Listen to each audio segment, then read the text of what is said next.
Okay, guys, so why I'm doing this is because obviously, like I've said it before, said it a million times, as an individual, I've learned a lot of things. It's taken me a long time to hone my craft, but I have a lot of people here who I'm indebted to, who followed me, who've helped me, people who are putting their lives in my hands now and they trust me.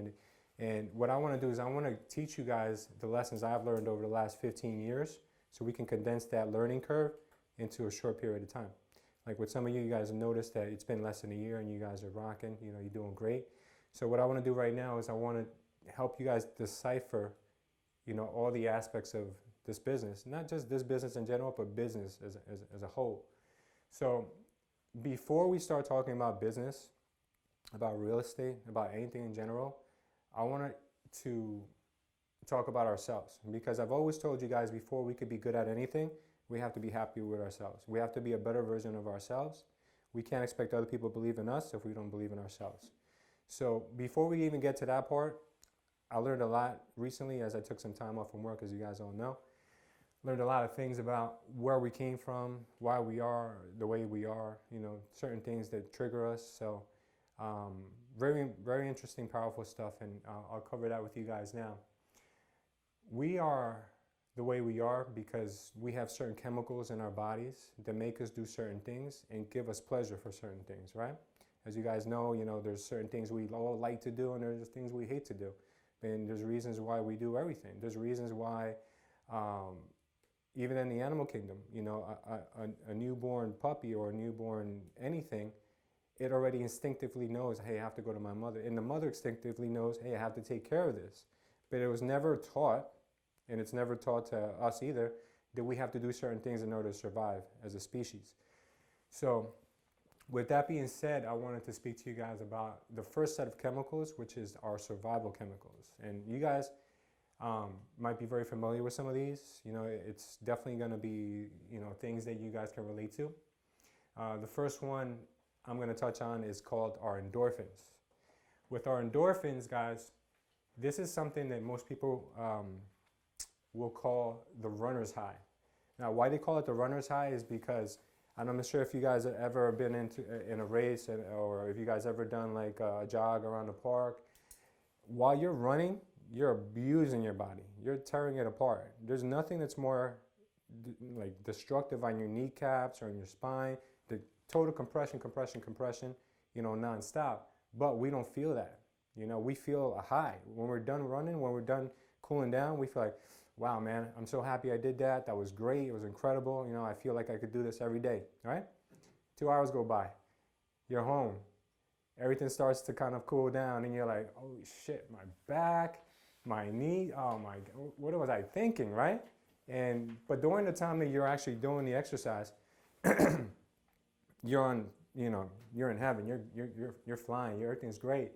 So the reason why your body does this, it masks the pain of you guys feeling the actual exercise you're doing, is because a long time ago, when we used to run after our dinner, we used to have to hunt for what we needed.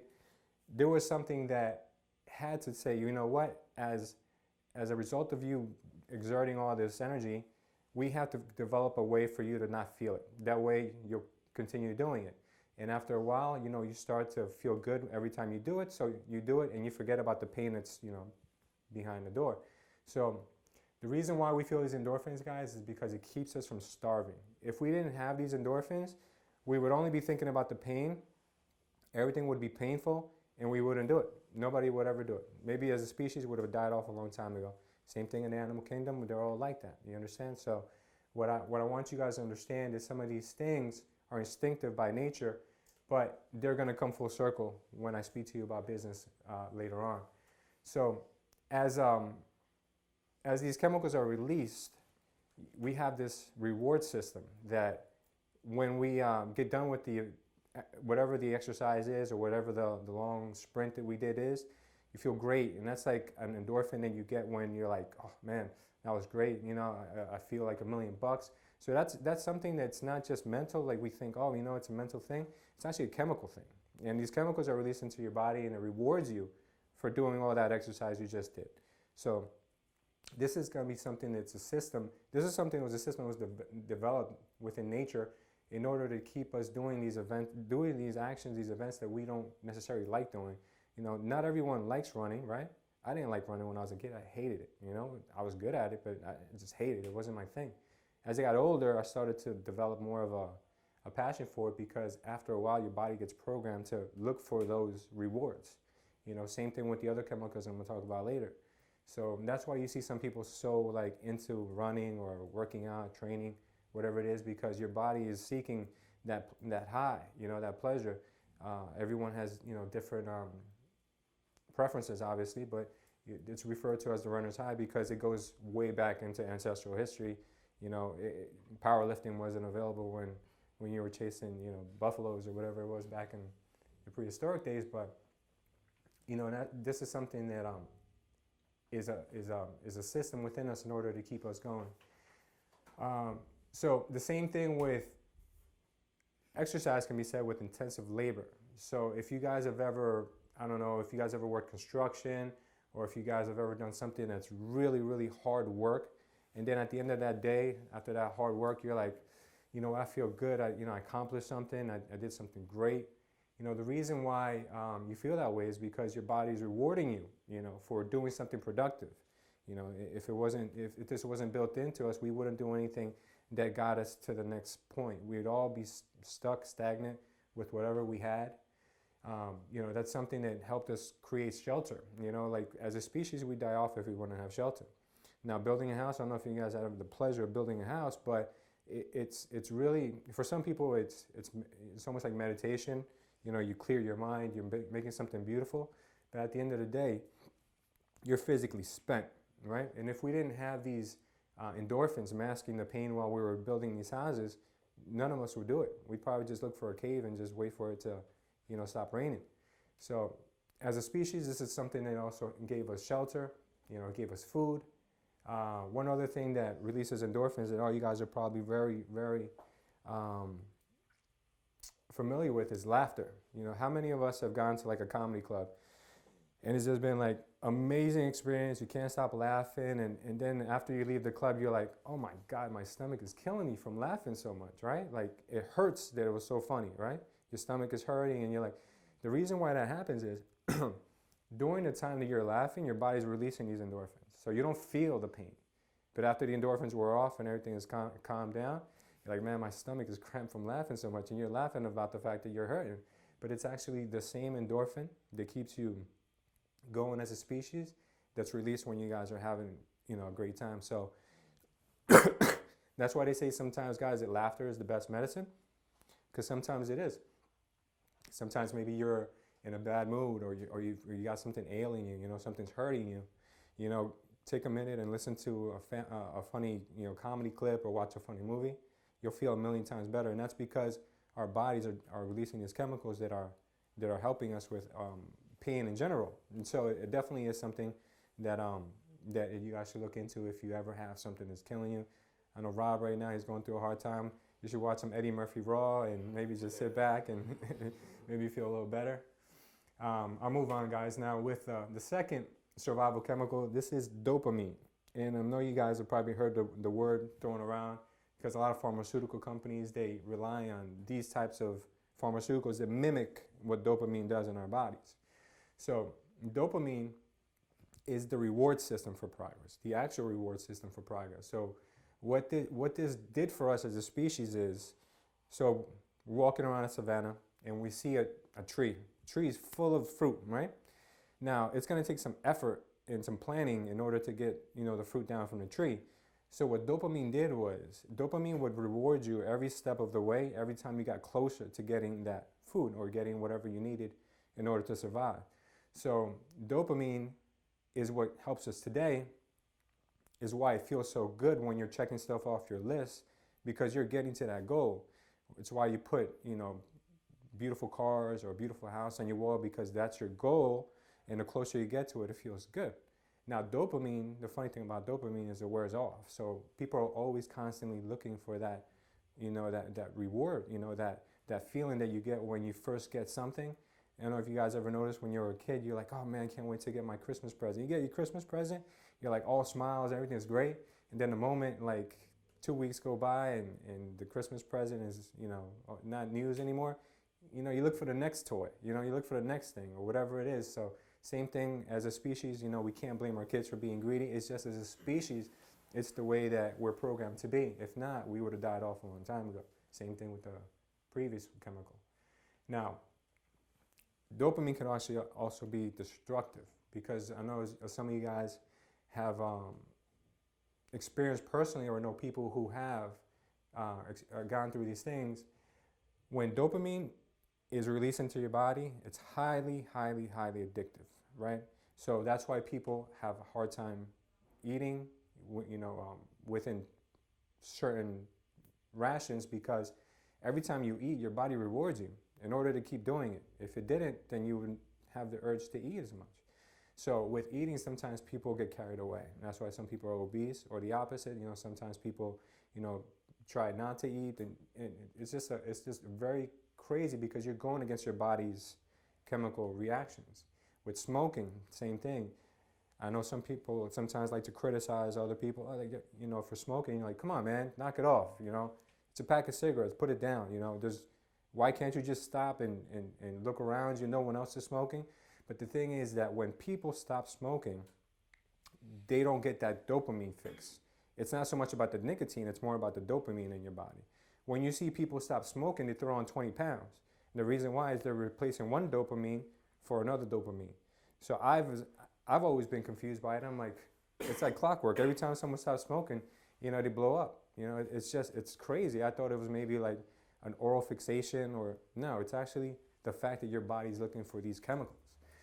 Drinking, alcohol, very, very addictive thing. As a kid growing up, in your teenage years, you're the most susceptible to everything. So as a kid and growing up, you're no longer looking for your parents' approval. Now you're looking for social approval from your peers, from other people, and it's like a whole new world for everyone. So people have these social anxieties, and they really can't get over the things. But drinking, what it does for some people is that it numbs that. And when it numbs that, it gives you this reward that says, okay, now you can relax. Now you can be yourself and talk and mingle and do these things. But the problem is that feeling goes away. And now it seems like every time you have to be social, you have to drink. You guys have seen a lot of times. Me personally, I struggle with not drinking in order to have a good time, or not drinking in order to have a conversation with someone. And it's not easy. But you have to kind of like get past that, It's not the drinking that makes you, who you are. You are who you are. The drinking just kind of gives you a little bit of less nerves, But the problem with the drinking is, guys, super addictive. Like that's something that I think is, as individuals, we can all say that we've probably all seen people, or we've been through those experiences. Another thing that nowadays we're starting to see, and I'll go back to the teenage thing, is getting likes and getting follows on like your social media stuff, right? Every time we see a new like or we see a new follow, we're like, oh yeah, we celebrate a little bit. But we don't really notice that the reason why we feel good is because dopamine is being dripped into your system, and it's rewarding you for having more acceptance, more social acceptance. So all these things are kind of like the things that are built into our DNA that rewards us. And then you see people at the dinner table or on a date or wherever, even at a meeting, they're checking their Instagrams or checking their social media. And the reason why is because they're addicted. You leave your phone at home, you're 3 blocks away, you come right back and get your phone. You try to tell yourself, oh, it's because I need it. Maybe you just go into the supermarket, but you're so addicted to social media and to acceptance and to text messages and to emails that you need that. And the thing that we need to get over is that we need to understand our faults before we can change them. You understand? Once we know what the things are that are not necessarily great for us, then we can do something about them. Okay, so I'm going to move down to now some other chemicals, guys. This other stuff is really, really interesting. Okay, guys, now the social chemicals. These are the chemicals that makes us friends. These are the chemicals I'm going to go over right now with you guys that are instinctive by nature, and like I mentioned earlier when I explained to you the relationship between the mother cub and the newborn, This is why, we're able to survive as well. So I'll start with serotonin. With the serotonin, guys, this is released in certain events and certain times of our lives. I'll give you guys an example. You see a young bride walking down the aisle, and her family is watching her, and she has this feeling that's like, it just basically is making her cry. She's happy, but she's crying. Like, how weird is that, right? But this is serotonin, because what happens is that you're so happy that these people are there to see you. Your family, they're watching you go through this beautiful event in your life. And at the same time that she's feeling the serotonin, her father, her mother, her family, they're feeling it too. So everyone's getting a dose of serotonin at the same time, because it's creating these bonds that'll be there forever, right? Maybe you had a little bit of an argument with somebody prior to this wedding, but the bride sees that person came, not only came, but like sat in the front, came early, gave them a nice hello, welcoming, whatever. That whatever it was they were mad about goes out the window. That bond is reestablished. So this is serotonin that does these things for you guys. So for instance, if you guys ever seen a ceremony when someone graduates, you walk down, you get your diploma, you feel great, you accomplished something, your family's there to see you. The family feels it too. You're running a marathon, your family's there to see you. They feel the serotonin when you pass them, even if you're in last place, but everyone gets a dose. So these are the chemicals, guys, that build these bonds between us. Same thing with Facebook. Once you guys start putting in these, or social media for that, we start guys putting in this content, and then you see people that start to engage with you. You're like, oh man, this guy's cool. I didn't really know who he was, and he's kind of like on the fence to me, but he's always like liking and sharing my videos, and always commenting on this stuff. So I like this guy. He's cool. So this is what technology has done for us nowadays, guys, is that it's created the same feeling that has taken us so long to create with other people on a day-to-day basis, that now it's all done online and virtually. You can actually, I personally know of experiences where people have met online and gotten married because of it, because they're building these bonds, however it started, but this is what the feeling is the serotonin that they're feeling. This is why sometimes people get married after like 2 weeks, they're like flooded with serotonin, they confuse it with love, and they're like, I want to keep this feeling going, I want to keep it going, but what it really is, it's this chemical that's being, released into our streams. Parents, coaches, mentors, teachers, they all feel the same thing. The serotonin is released when you see your kids growing up and learning things. As a coach, the guy that was the skinniest wimp on the bench, now he's 200 pounds and just tackling everybody left and right. The mentor that saw somebody coming from nothing, and now he has like more business than he knows what to do with. And the teacher who's helped the kid who didn't know how to read and write, and now he's getting a scholarship. These are all the things that help us do the things we do. It's because we get this reward. We help because we get serotonin. And the people who are helped, they feel it too, because they feel that bond and that connection with us. The fourth chemical, guys, I'm going to touch on today, and I'm sure there's probably a few more, but I'm not going to get into so much detail with you guys, is probably everybody's favorite chemical, which is oxytocin. Oxytocin, same thing. The pharmaceuticals have been trying to copy this, and to some extent they've done it, but there's nothing like the real thing. So what this is, guys, is basically, I'll give you an example. If I'm walking down the street and I see a little old lady who is having a hard time just walking, and she's trying to make it past the street, and I go and I grab her arm and I walk her past the street, and she drops her purse, and I pick it up and I give it back to her, I feel oxytocin. It makes me feel like, wow, I did a great thing. I'm a good person. The lady feels, wow, the youth, they're still, they still care. She'll feel great. But there's a third person that gets oxytocin too. The person who saw what you did. The person who saw what you did comes up to you and says, hey man, that was really cool of you. You know what? That might inspire that person, or usually does inspire that person, to do something good for someone else that day as well. So oxytocin, guys, is the thing that keeps, it's basically the thing that keeps love, in our DNA still. So what it does is, it is a love-building chemical.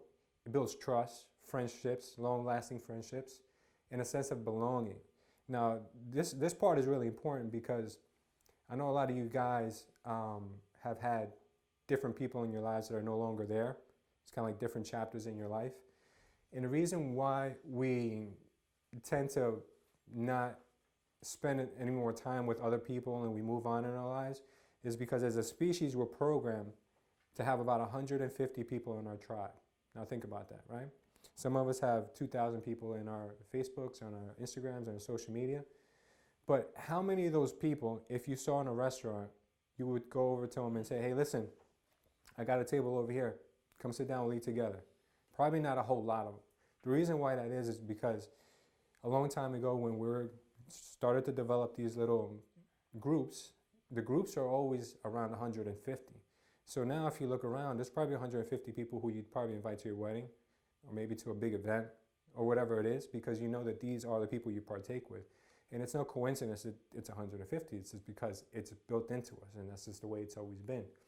Very interesting thing that I learned. I never knew why that was, and until I read on that, I said, you know what? That's actually, that makes a lot of sense. Now, the love for our kids, right?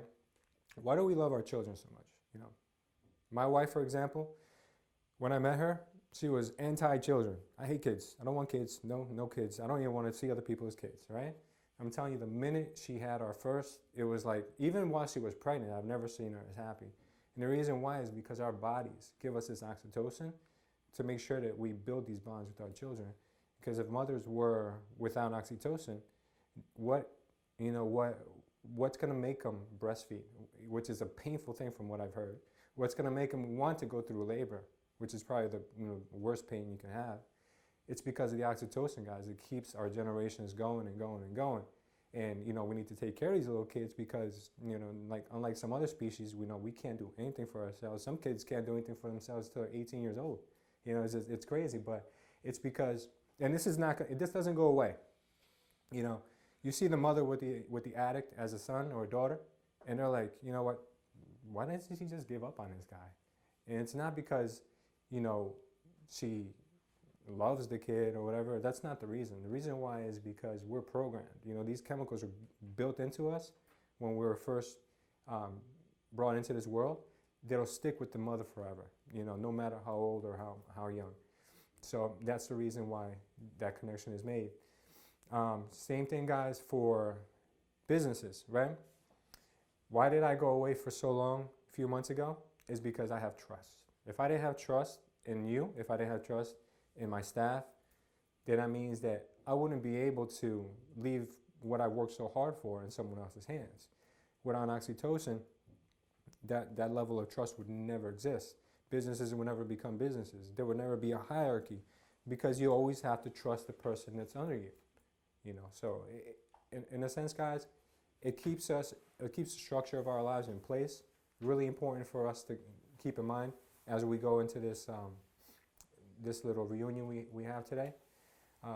One other thing that you guys have to remember is that as a species, when we live together, there's a reason why we live together, is because someone does something that they're good at. Maybe someone's good at hunting. Someone does something else. Maybe they're good at cooking. Someone does something else. So it's a community, right? And we trust each other to have our backs.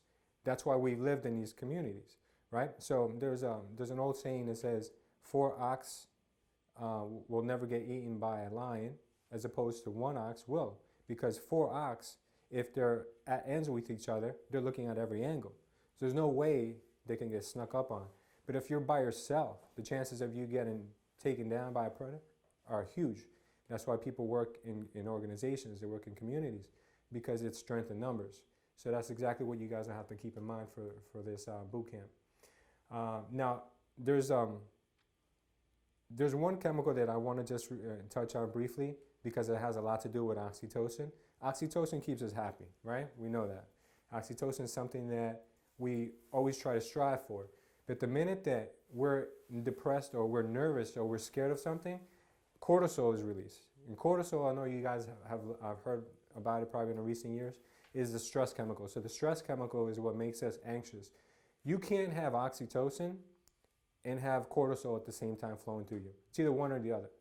So if you're prone to stress, if you're prone to negativity, then that means that you're feeding your body cortisol. You're producing it by having negative thoughts. You're not working to a mental state where you can have oxytocin flowing constantly. So keep that in mind the next time you feel negativity, or you feel that, you know, people don't like you, or you know what, or if I do this, I'm going to lose it all. Don't think that way. You know, in order to have positive results, you have to think positively. So let's try to get the cortisol out.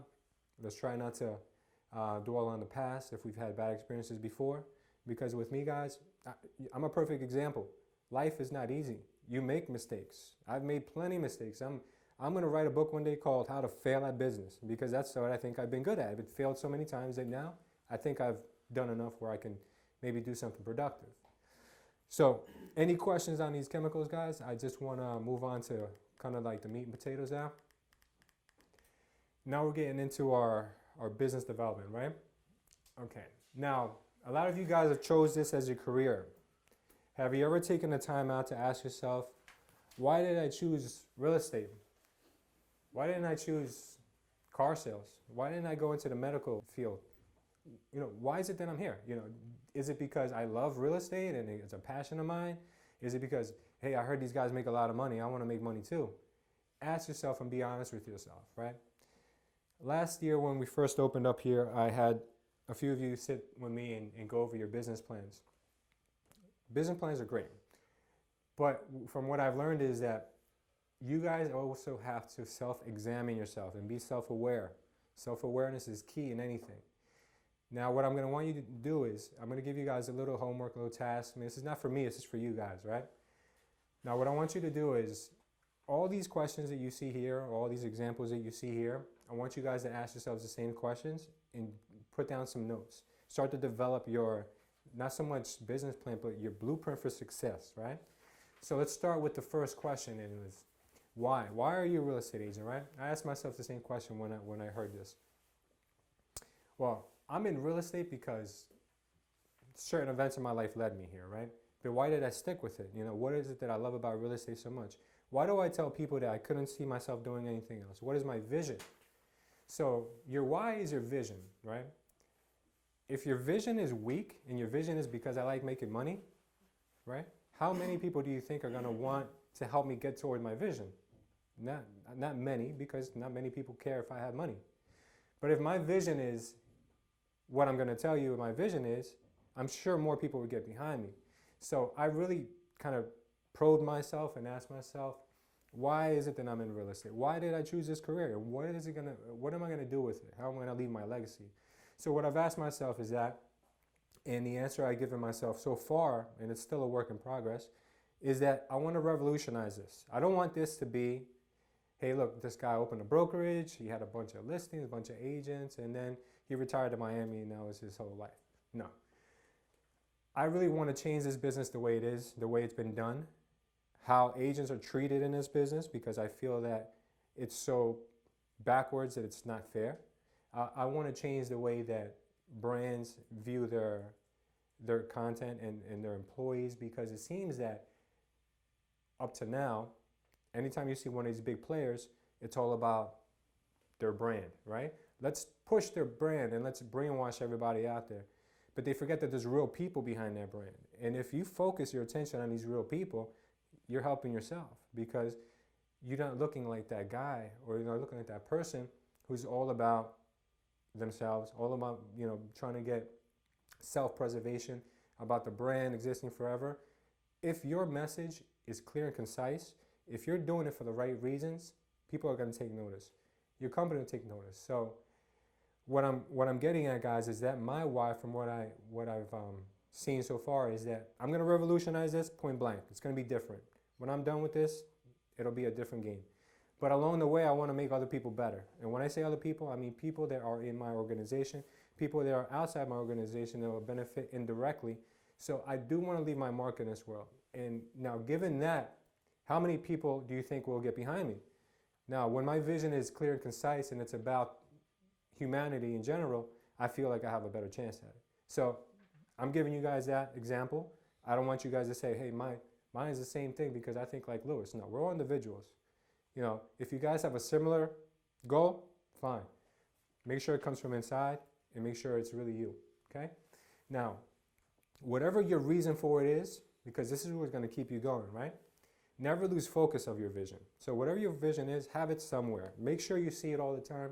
Revisit it because it may change. You may morph. You may get an inspiration somewhere. Keep this in your mind at all times, guys. Your primary objective as a business owner, because we're all business owners, you guys are independent contractors, right? Your primary goal is to work on your vision, right? Not for you to go to work and check your email. You make sure that whatever your vision is, you work towards that every day, a little bit more every day, right? We're not going to take over the world, and we're not going to accomplish our vision in one day. I'll give you a beautiful example. Steve Jobs, his vision was to leave a ding in the universe. Do you think he did that in 1 year? He probably was screwed for years before he can ever make his company actually worthwhile. He had so many stumbles. I mean, there's been a lot of examples of people, but I'm using him as one. But towards the end of his career, and I'll give you one other thing, towards the end of his career, that's when he actually made an impact in this world. You know, we're all different, and our civilization will never be the same because of his ingenuity. Now, I want to remind you guys that when Steve Jobs started making a difference in this world was after he had already known about his diagnosis. So he only started making a difference while he was dying. So if that doesn't give you guys some inspiration that, like, look, why do we have to wait till we know we're dying to start doing something? Let's start today. You know, it doesn't have to wait till you're given your death sentence and you're like, you got 6 months to live. All right, well, now I'm going to get on my bike and now I'm going to start doing something that's productive. No, do it now, because you never know. You just never know what's going to happen. Now, after we've established why we're doing what we're doing, you guys have to understand, when somebody asks you why you're a real estate agent or why do you do what you do, it's not because I like to sell houses. No, that's not your why. That's more like your how, right? So let's examine your hows now. What is your how? Your how is your business model, your plan, your strategy, or your blueprint. Right? So let's look at that. In order for us to have a successful anything, we need a strategy, right? That's why sometimes I tell you guys, hey, slow down. Before you go so far, you got to have a strategy. You can't just come in and do different things every day. You have to know what you're going to do on precise days. You have to set up your business like if it was a 9 to 5 and you have somebody looking over you, because you can be the best boss in the world, guys, or you can be the absolute worst boss in the world. And that, I can tell you from experience, I've been both. So we're going to work on business plans, but that's going to be, guys, with the next 4 weeks. You're going to take tidbits of everything and you're going to develop your own business plan. I'm not going to give you a strategy, or I'm not going to give you an outline of this is how you have to do it. I want it to come from within. I'm just going to touch on the topics that you guys should actually be looking at in order to develop your business plan. One of the most important things I've always stressed, and I was really guilty of this in the beginning, of trying to do everything myself because I didn't trust other people to do it for me because I thought I did it better, and I didn't know how to let go until I got to a certain point in my life where I said, you know what, I have to try this. From the moment I tried delegating and giving other people's responsibilities, my business has taken off tremendously. Now I'm to the point where everything has to be delegated. The only thing I should be focusing on is how to keep this thing going. You know, how to grow our company, how to make more business come to us. This is what my highest and best use is. You guys will find your highest and best use, but whatever's not making you money, that's something that you guys have to pass it along. And in the beginning, I know it's not easy because it does come at an expense, but there's creative ways of doing it. You know, if you guys have a significant other that can maybe help you with some stuff. If you guys have maybe a young kid in your family that is off for the summer, he's got some time on his hands. You know, guys, just think of ways, because if you really want something, you'll figure out a way to get it done. So delegation, look into that. Once you can afford an assistant, or you can get a virtual assistant, something that's going to revolutionize your whole business. In the beginning, I know we can't do it. We all have to do it ourselves because, like any other business, we can't tell someone how to do it if we've never done it. So do it. There's nothing wrong with it. But once you know that you're past that and you're beyond that and your skills are better utilized somewhere else, push it along. Get someone else involved. While you're doing this, guys, while you're doing your work that you're eventually going to delegate to somebody, right? Write it down. Put together an operations manual that allows you to not have to retrain someone every time you hire someone, right? So let's just say you have an assistant. I've had plenty of assistants in my life. Every time I hire an assistant, I have to train them, which means that for 2 weeks I do nothing. All I do is make sure they're doing the right thing, give them a protocol, train them on every single thing.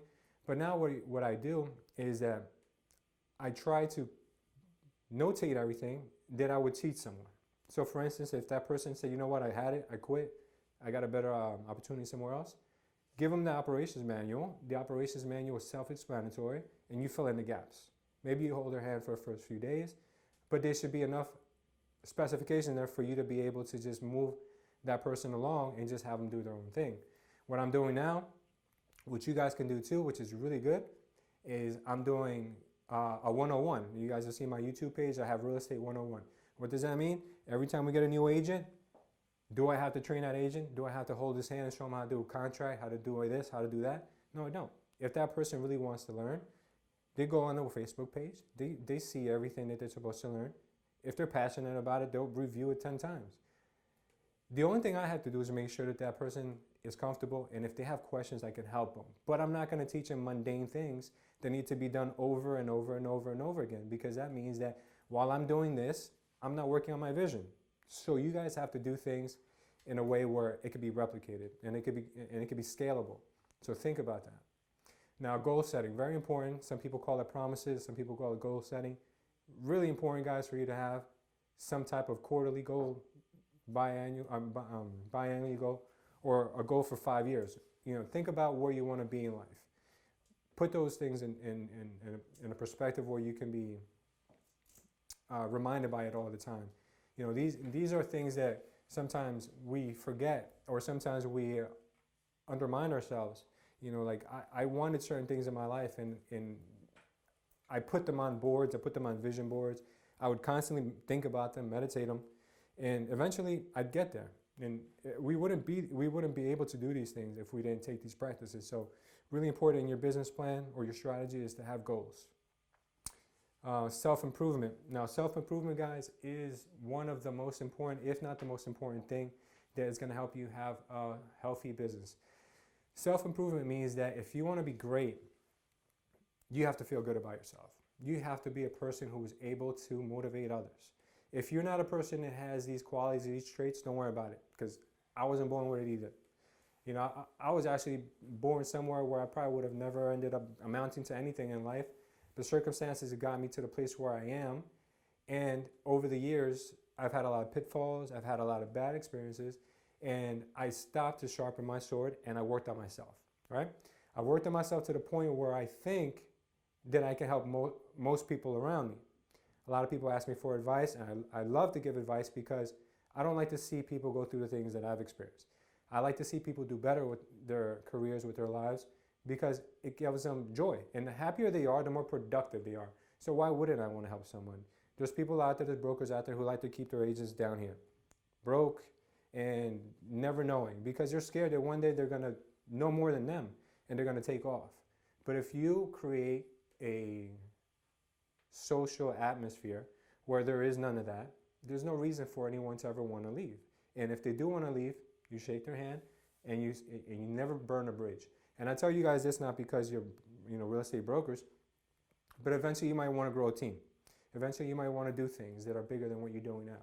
So this is something for you guys to always keep in mind, is self-improvement. Take some time, learn about a topic that you're interested in. Learn about inner peace, learn about religion, meditation, anything that you think you guys need in your life that's lacking. Take the time and do it, because before you can take over the world, you need to be able to be 100% from within. Now, I put in franchise not because I think you guys should open franchises, but the franchise is super important to remember, because when you're conducting your business and you're putting together your plan, make it as if you were going to sell that model to someone else. Why would somebody want to take your model? Because it works. So you guys want to make sure that when you're doing your day-to-day, when you're doing your strategy, that it's replicatable and it doesn't need you. Eventually, one day, it shouldn't need you to function. It should be on autopilot. You should have everyone that's within your productive circle trained to the point where they don't need Harry every 2 seconds. They don't need Diego for this. It's something you guys should definitely think about while putting together your strategies is that if somebody came in the door today and they saw the way I run my thing, they'd probably say, hey man, that seems pretty productive and foolproof. I want to do that too. I'll give you a cheesy example, but McDonald's, right? The reason why McDonald's does so well is because their protocol and their operations manual are almost bulletproof. There's less than, I would say, 3% of McDonald's that don't succeed. On the other end, there's 80% of small businesses that fail within the first year. So it just goes to show you that to be in business, guys, you need to think like a franchise. So look into that a little further if you guys want some clarification, but definitely very important. Now, the last point in section 2 is going to be your what. What are you going to do in order to succeed? You need to come up with a day-to-day, right? What your schedules, things that I've touched on with you guys.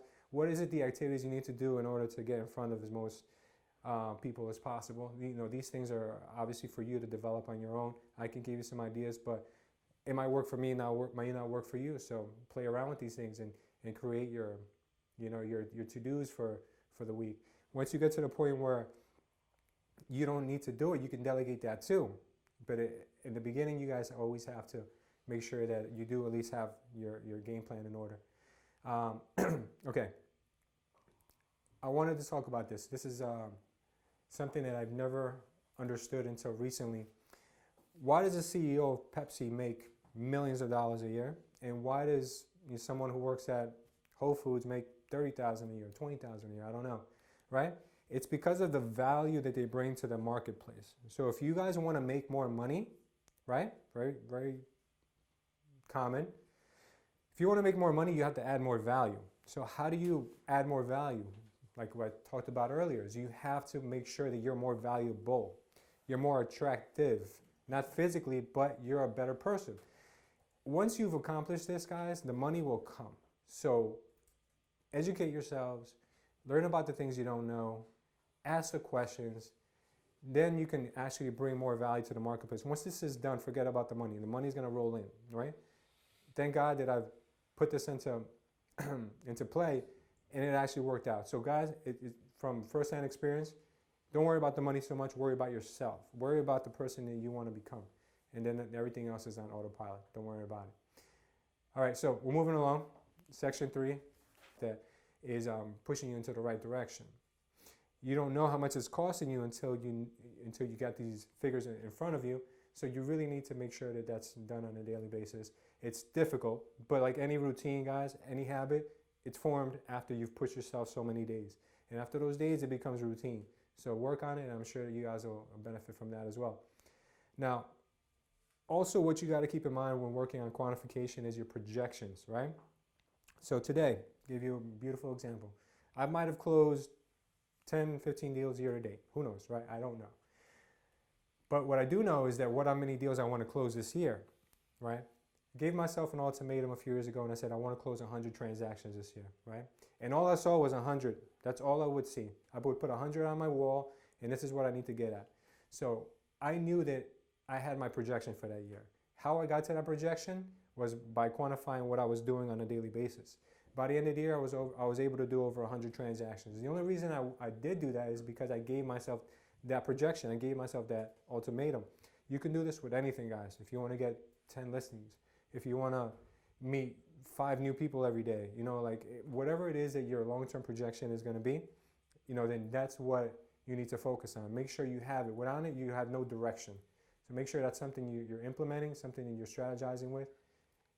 You guys will definitely see something coming out of that if you put it into practice every day. Orchestration. This is something that eventually will be delegated, but in the beginning, it's your duty. You guys have to do this, right? So you have to make sure that while orchestrating, you're assigning the proper tasks to the proper people, right? So, for instance, am I going to be taking phone calls at the front desk? No, I'm not. I'm going to delegate somebody, and I'm going to orchestrate them, and I'm going to make sure that they're doing it properly, not by hounding them and being over their shoulder every 2 seconds. You have to give a certain level of trust, and then you have to check in, right? This is our duty, is to make sure things are running properly, not on a minute by minute, but maybe on a weekly basis, on a monthly basis, right? Now, hiring the right people is a big part of this, right? With hiring the right people, sometimes it's a crapshoot. You don't know. Some people interview well, some people interview terrible. So you just don't know who you're hiring. But I will tell you one thing. You don't always have to hire the most qualified person for the job. Because sometimes with a qualified person, you get the way they did it, the way they learned at their office, or the way they did things with their previous employer. What you do want is somebody who's ambitious, somebody who's goal-driven, somebody who has the same culture as your company, right? Somebody who's on the same wavelength. The reason I say that is because you can take someone who doesn't know much about your industry, but is just a person who you know you need in your life because of their energy, and you can train them with what you have already done, which is your operations manual. With your operations manual is going to teach this person how to do a manager's job, a receptionist's job, any kind of job by you just having the proper outline, right? Now, I read a story somewhere where there's a hotel, big popular hotel that someone frequented, and when they went to this hotel, the person would be treated, any individual that went to that hotel would be treated as if it was their home, basically, right? When they would go to their room, there would be, you know, a bottle of champagne or a bottle of wine, but not only a bottle of champagne or a bottle of wine, it would be their favorite wine or their favorite champagne or their favorite food, whatever it is, but it would be catered to them. It would be specific to them. When they would go to dinner that night at the restaurant in the hotel, it would have their favorite food being served to them, their favorite wine, and the favorite type of music that they like. And the reason the hotel did this is because they wanted to make people feel like not just a number, but that they cared about them. So when this individual said, you know what, this is like earth-shattering stuff. This is crazy. If every company ran their businesses like this, it would be an amazing world. So what happened is that the individual that went there, who happened to have written a book I read, he met with the manager and asked the manager, how is it that you guys are able to do these things? And, you know, make a long story short, the manager told him, listen, that's what's most exciting about working here. And he asked him, did you develop this, you know, you as a manager, with, you know, the ownership of this place? He said, actually, I was just hired last month. And ever since I've been here, you know, things have been amazing. Like, it's been a whirlwind. But the thing is that it wasn't so impressive as the guy was hired last month. The thing is that before he was there, the guy was never a manager at a hotel. The guy was actually a cook at a restaurant. But when he interviewed with the person who owned the hotel, he interviewed so well, and the guy was so passionate about wanting to be in that business, in that industry, that the guy hired him. And he ended up being one of the best managers that hotel has ever seen. But it just goes to show you that it's not so much about what the person brings to the table with knowledge about the career, the business you're in. It's more about the person. So whenever you're ready to hire someone, guys, which I always encourage you guys to take you know, the risk of doing in the future, because you're gonna help your business eventually after you get over that hurdle. Make sure that someone that's passionate, someone that's like you, someone that has the same vision as you. Like I mentioned earlier, don't be intrusive. Like, if you're teaching somebody and you've given somebody kind of like the leeway and say, look, this is how it's done, let them do it, right? Let them mess up. Because I'd rather have the person who messed up and has egg on her face to do it again than somebody who knows how to do it right. Because the person who's messed up is going to make sure they never mess up again on that stuff, because it might have cost you a fine, it could have been dangerous, could have been a lot of things that could have happened. But person that makes mistakes is definitely going to learn from it, because they know it could cost them their job. So let them learn from the mistakes. If you can avoid a mistake, by all means do that. But it's not the end of the world. You know, people are people. You were once in their position as well. Accountability is important. You know, when you have somebody that works with you, you have to make sure that they're accountable. Hold them to certain measures, things that they have to do, and they in turn will hold you accountable. Because if you tell your hire, hey, listen, my goal is I have to do this, right? And I have to be productive, and I have to prospect, and I have to do these things every day.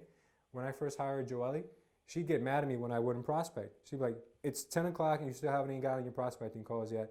And I was like, wow. And that showed me so much about her character, that it's one of the main reasons why, you know, we've done so well, is because we need accountability partners in our lives. You know, sometimes I talk to Diego, when's the last time you prospected? When I talk to Harry, hey Harry, you know, how many people did you call today? Did you get on the phone? You know, I get on people's nerves sometimes. I ask so many questions, but it's not that I want you to bring more money into the office is that I want to be accountable for you because I know we all need it. You know, if you guys do better, we all do better. So definitely something that you will have to master in the future is accountability. Huh? We're good? Yep. All right. Guys, section 4, steps to growth. Now, the steps to growth are going to be the backbone of your business, guys, and from start to finish is something you need to get accustomed with. Number 1 being sacrifice, right? You'll never get anywhere in life without sacrificing. You know, whether that be in sports, family life, whatever it is, sacrifice is crucial. Harry and I spoke about Eric Thomas earlier today, right? And he gives this amazing speech. If you guys have never heard it before, you need to look it up. It's about the guru and the student, and he speaks about sacrifice. And what he says in that video or in that speech is that the minute that you want to make it as bad as you want to breathe, then that's the minute that you know you're going to be a successful person. So what that means is that in order to do that, guys, you have to sacrifice. You know, you have to do things that other people don't want to do and necessarily you don't want to do. Whether that is waking up earlier in the morning, staying later, or prioritizing, whatever it is that you guys need to sacrifice. If you guys are spending 2 hours a day on Facebook doing nothing productive, or 2 hours at night watching television, soap operas, whatever the case may be, sacrifice. If you really want to make it, guys, you guys are going to find a way, right?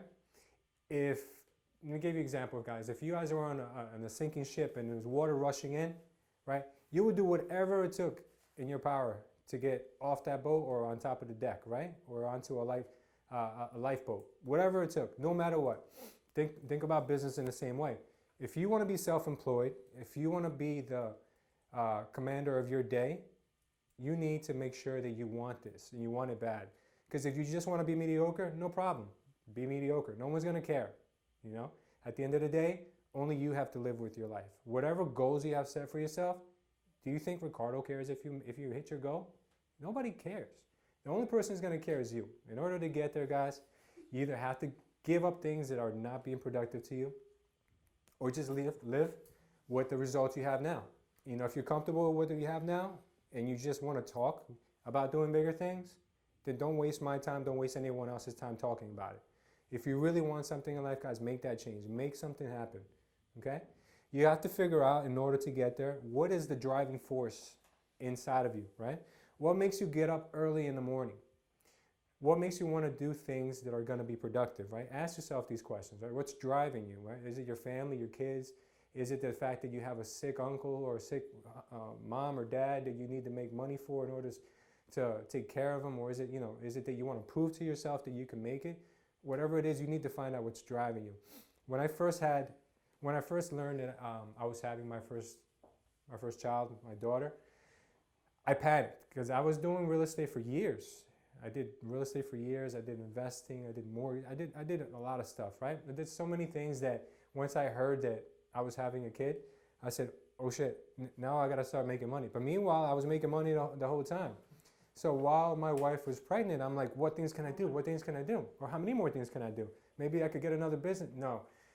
Thing I didn't realize is that I was so encouraged by the birth of my daughter that she was driving me so much that I was panicking. I was panicking because I didn't know if I was going to be able to provide for her. I was panicking because I didn't know if I was going to be a good role model, a good father. And then what I did was I asked myself, after failing at a couple of things that I tried to do, I asked myself, what is it that I really enjoy doing? What is it that I like doing, right? I love real estate, and I love everything about real estate. And if I can enjoy what I'm doing and I can make money alongside, I think I'll be a great father, and I think I'll be able to provide. Eventually, exactly what I did. My wife worked for a few months after having our first child, but I was eventually able to produce the income where it was more stable, where she doesn't have to. She takes care of the kids, you know, and to me, that's an accomplishment within itself. To be able to have my kids raised by my own wife is something that I'm super proud of, you know, and that's what drives me. Why do I get up early? Why do I go to the gym in the morning? Because I want to keep that up. I want to make sure that my kids are always going to be okay, and never that we don't have the budget for it. If my daughter wants to be a ballerina, if she wants to sing, if she wants to do whatever, if I don't have the wherewithal to be able to provide for her, I'll be depressed. It'll be the end for me. You know, like I want to make sure that the life I had as a kid, even though it was an amazing journey, I had great parents, I wasn't always able to do all the things I wanted. You know, I never had them there at my games. I never had any extracurricular activities. You know, it wasn't like that for me, and I'm sure a lot of you guys, it was probably the same way. But I want to make sure that my kids didn't have everything I didn't have. So that's my driving force. You know, other than helping people, I care about my family. You know, I love helping people. I sometimes, you know, I stay late as hell. I sacrifice my family for you guys. You know, I want to make sure that you guys are taken care of too. But at the end of the day, it's an ecosystem. You know, you guys are doing great. At the end of the day, maybe one day I can spend more time maybe participating in sports with my kids, or maybe taking them on a vacation, whatever it is. And I know you don't like vacations too much, but I won't go too often. So that's what gets me going, guys. That's what you know, spins my wheels, you know. So you guys got to ask yourselves, what is it that's making you move, right? Now, next question is very important. What is going to have to change, right? Everybody has to change. I'm sure even I change on a routine basis because we always have things that are holding us back. It doesn't have to be everything at once, guys. Just like getting up early in the morning. If your goal is to get up at 5 in the morning and you're getting up at 7, don't put your alarm clock from 5 to 7 because you're just kidding yourself. Every week, put it 15 minutes earlier. And before you know it, your body's going to just get accustomed to it, and it's just going to feel natural. You need to change something. Just figure out what it is. And I'm sure we all have that. We all have something, you know, that we need to change, whether it's negative thinking, whether it's, you know, getting super upset when something happens, whether it's cursing, whatever it is you need to change, or maybe it's your education time that you don't give yourself, you know. That's change, guys. It's big. You guys will look upon yourselves, you know, a few years from now and be like, wow, if I didn't make that change back then, I'd definitely be the same person. I wouldn't be the person I am now. Number 2, prioritizing. Prioritizing is really important for you guys because you need to get the most out of your day. We're all given 24 hours, right? What you do with your 24 hours is up to you, right? We could take 2 exact people, similar age, similar everything, similar industry, and put them next to each other. One person can get something done in one day, and someone else can get a million things done in one day. And why is that? The reason why is because you need to prioritize. Whatever is most important, obviously, guys, you need to do first. So for me, for example, I feel weird. I feel like naked if I don't have my to-do list. My to-do list is so important for me that I take it with me sometimes home because I said, hey, man, if I get 5 more minutes at home, maybe I could knock something off my to-do list. But the reason why it's so important is because your mind cannot remember everything. You might recall it later on, but you're like, damn, I wish I wrote it down or would have got done sooner. Your mind is not the perfect machine that you wish it could be. You need to make sure that you have all your to-dos and then you prioritize them. So if you have 50 to-dos, prioritize them because you're not going to do 50 things in one day, right? Start putting stars next to the most important things. Knock those things out first. Get them out of the way. Then as your day, and if any of those things can be delegated, by all means, delegate the hell out of them, right? But never leave your day up to chance. You know what I'm saying is that you can't just go in today and say, I know I got a lot of stuff to do, and I hope I remember, you know, all the stuff that I've got, and hopefully I get it done. No, it doesn't work that way. You guys really need to have a plan, and if it's even in your nature to do it the day before. That way, when you go in the morning, you don't spend the first 15, 30 minutes of your day figuring out what you have to do that day. You know, you sharpen your sword the day before. Really important, guys. Now, the other topic is busy versus busy with a money sign, busy. The reason why I did it that way, guys, is because you have to understand the difference between being occupied and being productive. 2 very, very different things. I can come into the office in the morning, check every one of my emails, pick up every single phone call, clean my office, answer the phones in the front, you know, check the voicemails. By the time you know it, it's lunchtime. It's time to break. Maybe I have appointments to go out to. All that, guys, was busy work, which means that like I got nothing out of it. I did not add one single prospect to my database because of what I did was I just occupied my whole day with stuff that was mundane stuff that's secretarial work, like I've told you in the past, or administrative work, which eventually you have to know how to delegate. Now, don't get me wrong, starting in business, you guys have to be everybody. You have to wear every hat. And what you need to learn how to do is multitask. You know, the other day, I was showing Harry how to prospect, you know, automated prospecting. While you're prospecting, checking emails, doing both things at once. Some people don't do that. Some people, what they do is they just check emails and check emails and check emails. And if there's time, they'll pick up the phone and call somebody. But you guys have to figure out that there's systems, there's better ways. If you can't afford an admin right in the beginning, there are tools out there to help you be your own admin and also be productive at the same time. Being busy is so important, guys, that if you do what I've taught you how to do between 9 to 12 o'clock, you could take the rest of the day off.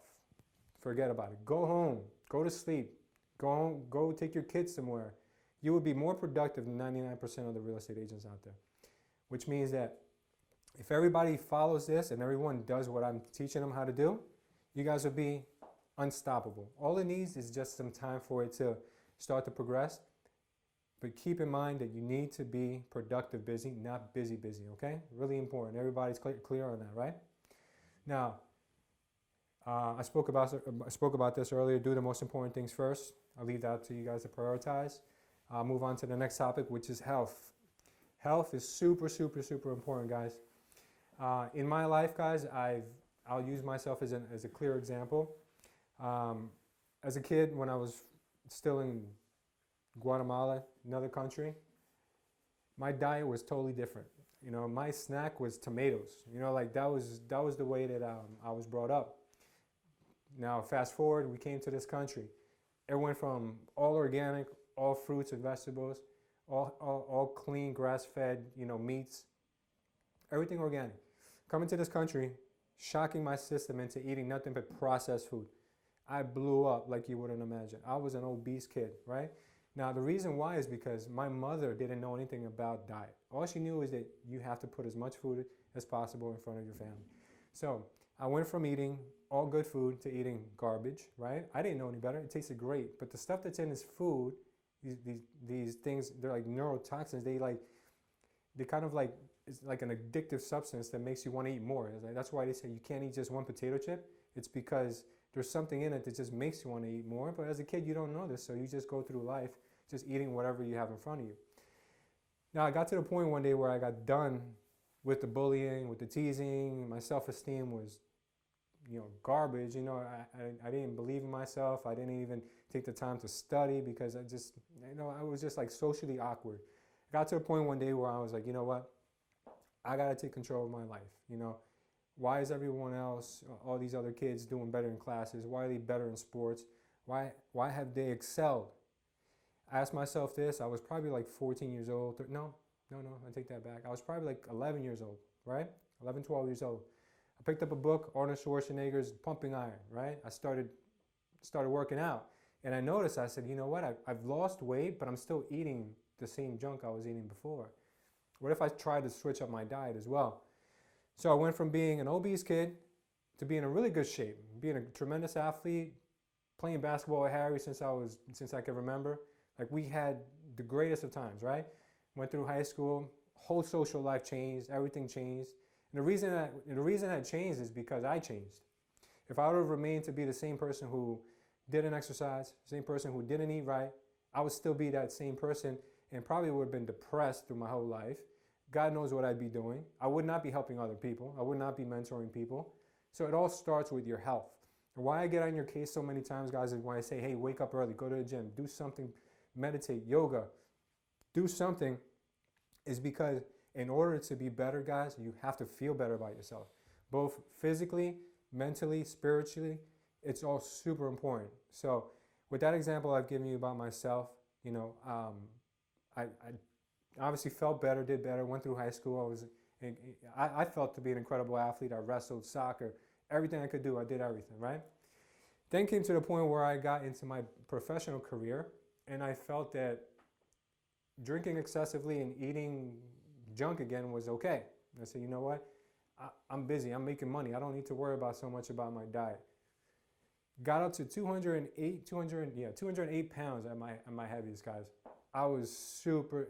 I had a life insurance company come and give me an exam in order to get life insurance, and the guy told me, guy came to me, Indian guy, goes, "Were you partying last night?" I was like, "What do you mean by that?" He's like, "Cause your results came in like really bad." I was 21, 22 years old. No, I was 22, 23 years old, super young. And he's like, "I don't think someone your age should be having those kinds of levels." And I was like, "Well, maybe you're right." So then what happens was, he said, "I'm gonna give you a second chance. We'll come out and check you again." So I made sure I wasn't drinking, made sure I was eating a little healthier. Everything came back down to more of a normal pace. But it was a wake-up call because it said to me, what am I doing? I'm setting myself up for failure. You know, I'm gonna be, 30 years old and I'm gonna have a heart attack. Like, this is crazy. Like, I can't do this. So then I said to myself, I gotta look around me where other people are healthy, where other people are doing good, and I gotta do the same thing. So after a while, I noticed that there was, actually no, what happened was that someone asked me to sponsor their soccer team, right? And while sponsoring the soccer team, I went to their game and I said, these guys are older than me, or some of them are same age as me. I'm on the sideline watching them, and they're out there playing. I said, screw this, man. Next season, I'm playing. Right? I just jumped right into it, started changing up my diet again. And I feel that God puts everybody, some people may think it's, the universe. I call it God. Puts people in front of you at the right time, at the right place. I went to high school with this person, Antonio Davis, and Antonio played basketball with him many years. God rest his soul. I didn't see him since high school, and I was already in my mid-20s, and I bumped into him one day because he was looking for an apartment for his mother. And Antonio tells me, "Hey Lou, you're looking good." And I was like, I'm all right. I've been playing soccer a little bit. I'm trying to lose some weight. And I said, "But you, Antonio, you look like you never left high school. You look amazing." He said, "Yeah, man, alkaline diet." I'm like, "What do you mean alkaline diet?" He's like, "You don't remember? I was a vegetarian in high school. I used to bring my own lunch." I'm like, "No, it's not kind of the thing that I pay attention to." So he's like, "Bro, look into it. Look into an alkaline diet." So me being a fanatic that I was starting to turn my health into the same. I went from 208 pounds to 165 pounds, which is unbelievable in the course of a year, all because of food. And I wasn't starving myself. I was eating more probably, but I was eating the right foods. And not too long after that, Antonio passed away, just a terrible circumstance, but he changed my life forever, and I try to teach people the same thing. And what I've noticed is that the positive things or negative, everything you change about yourself, you're setting an example for everyone around you. So because I did that, and I changed my life, and I changed my habits, and I changed my diet, my wife did the same thing. I didn't have to force her. I didn't put a gun to her head and say, "Hey, get healthy." Just by osmosis, she started to do the same things. And I noticed that now, when we had kids, they're eating healthy, she's eating healthy. We live in a healthy household. And this all started because I went to work on myself. So that, guys, is hopefully that story helped you guys out a little bit. Super important for you guys to, take some time to think about your health, because we're not all going to last, forever. We need to make sure that we're here as long as we can for our families and to make an impact on this world. Exercise, I'll leave that up to you. I'm not going to tell you guys what works. You guys need to do what you like to do. Keep it fun. If you guys like teams, join a team. Whatever you guys, if you're competitive by nature like I am, do something like that. It'll keep you more accountable for working out and getting some physical time in. Meditation and prayer. As much as you guys may want to think that this is just like hocus pocus, it works, guys. Meditation and prayer is something that I think that if you guys implement on a routine basis, it'll keep you focused like nothing else can. When you know that you're not 100% in control of your life and you ask for help, maybe spiritually or to the universe, however it is that you guys are asking it, it does work, guys. And whatever is in your subconscious tends to become reality before, sooner than you really realize it. So if you're not an expert on meditation and prayer, there's a lot of books out there. There's a lot of people on YouTube that you can follow. If you don't know how to pray, to me, prayer is something that's personal. So you guys need to actually ask yourselves, how would I speak to my father if I was talking to my father? How would I speak to, someone that I really cared about? make it natural. Just say, listen, man, I really need help. I'm struggling. It doesn't have to be formal. Just put your problems out there. Ask for help. Ask for forgiveness. Ask for whatever. If you're meditating on something, if you want to meditate and say, you know what, today I need to clear my conscience. I need to go in and just have a fresh slate. If yesterday you had a horrible day, today's a new day. You focus on the positive things. You do things that, you think about things that are going to get you to where you need to be. It's just personal, guys, so I can't teach you guys how to do any of these things. I can only give you examples. Now, lastly, guys, something that I've been passionate about and I really want to start doing, especially this year with you guys now that I have my own ship, is charity. I've mentioned charity to other business partners before, and their response to me was, dude, think about yourself first. Why are you going to help anyone? No one's going to help you, right? If everybody in this world thought like that, this would be a horrible place to live. I think this would be probably hell on earth. You need to think that all the opportunities that we take for granted, all the things we have in our lives that are, to us normal, are not normal to a big percentage of this world.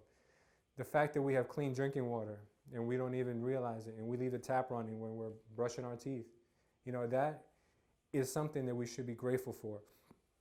So what you guys need to know is that once you've reached a certain level of success, think about other people. You guys, I'm sure, have things that might be near and dear to you, whether they're cancer societies or whether they're, Save the Children in other countries, whatever it is.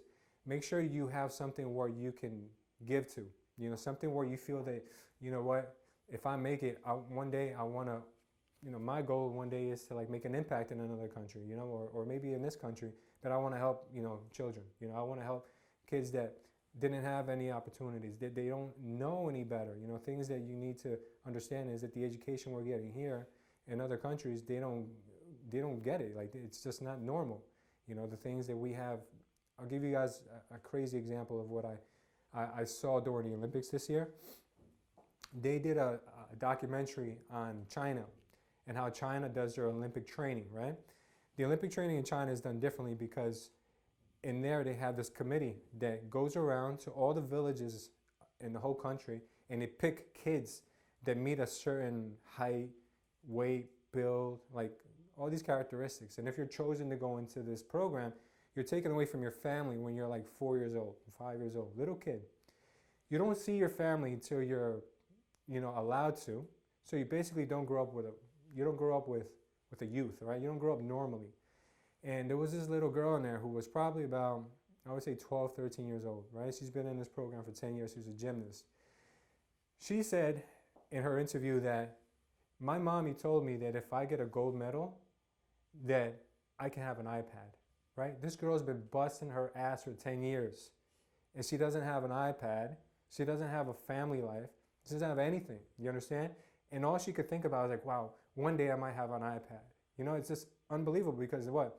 Our kids, or you see kids running around with these little gadgets and everything, right? And they don't care. They don't know. Everyone else doesn't have. This is not normal behavior.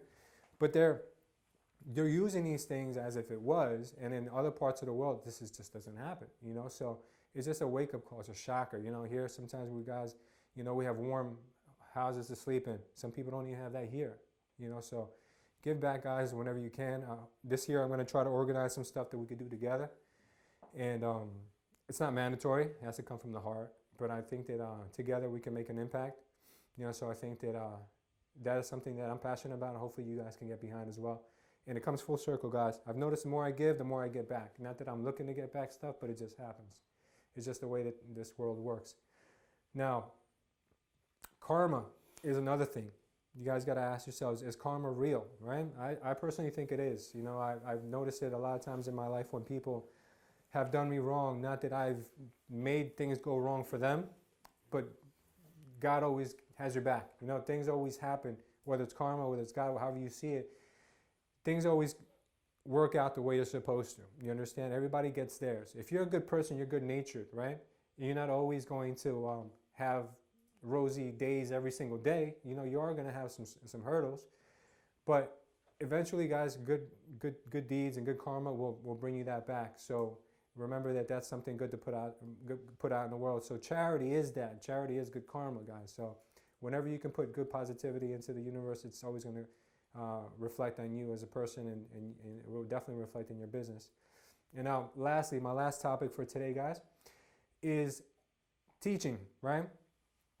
Somebody here in this office that recently joined told me that at their previous office, what happens is that nobody in there wants to see you do well. Everybody is scared that you're going to take their business. I've heard this from other people as well. Nobody in there wants to teach you anything. They want to make sure that you're like the dumbest of the dumb, because they think that that means that they're going to do better. You understand? It's not like that. That's called a scarcity mentality. Scarcity mentality means that the person who thinks this way feels that there's only $1 million available in real estate, right? And that's it. There's no more money. That's it. There's $1 million that's available to get. And if I make sure everyone else doesn't know anything, then that means I could get the majority of that $1 million. When in reality, money is not real. Money is created. The more you put out, the more influence you put out, the more information you put out, the more chances you have of getting compensated, right? So why do I say this? Because if I was just to go after all the money myself, and I tell everybody, forget about it, not teaching you guys, no trainings, forget about it, figure it out for yourself, right? I'd probably do okay, right? But with the help of everybody, we could be a phenomenal impact, right? And that means that if I teach you guys more, you guys will motivate people to invest in real estate. You guys will motivate people to get off the fence and buy homes. The better educated you are, the more we can all make together. So whenever you do get the opportunity to teach somebody something that maybe they don't, do it.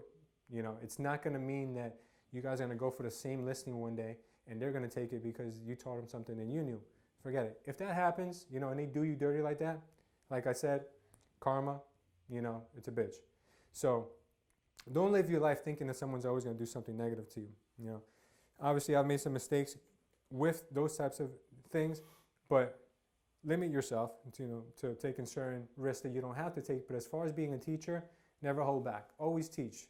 Even if it means teaching people that aren't in your organization, teaching people that, want to learn half a world away, just teach. It's definitely going to make you feel like you're very impactful, that you're helping other people learn what you know. And then maybe one day they'll call you and say, man, if you would have never taught me that thing, I think I would have quit. If I would have quit, who knows what I would have done. Anything is possible, guys. You beat somebody up enough, and life beats people up enough that people are capable of taking their own lives. So if we can make a difference by teaching people, helping people, letting people know that there's always somebody there that cares, I think that everybody in this whole world will be a much better place to live in, do business in. Your businesses will definitely produce tremendously without you guys even trying. It'll just come second nature. So with that being said, guys, I hope you enjoyed this presentation. I really put a lot of emphasis on it because as I took time off this Christmas season, I went there with the mentality that while I'm away, I'm not going to be doing work. I'm not working business work, right? But I am going to go to work on myself. So I've been trying to learn so I can teach you guys. So this is the first week of the 4-series course. The next few weeks, I expect you guys to have some work completed from here. Hopefully you guys can do it as sooner the better. It's for you guys, it's not for me. Anything that you guys want to ask me about while we take a break over the next week, feel free to call me and ask me. This is definitely something that I'm passionate about, so I'll definitely help you guys out. And I just want you guys to be better, and that means me taking time out of my life to do these courses, I will, So with that being said, I'm pretty much done. Unless you guys have some questions, please feel free to ask.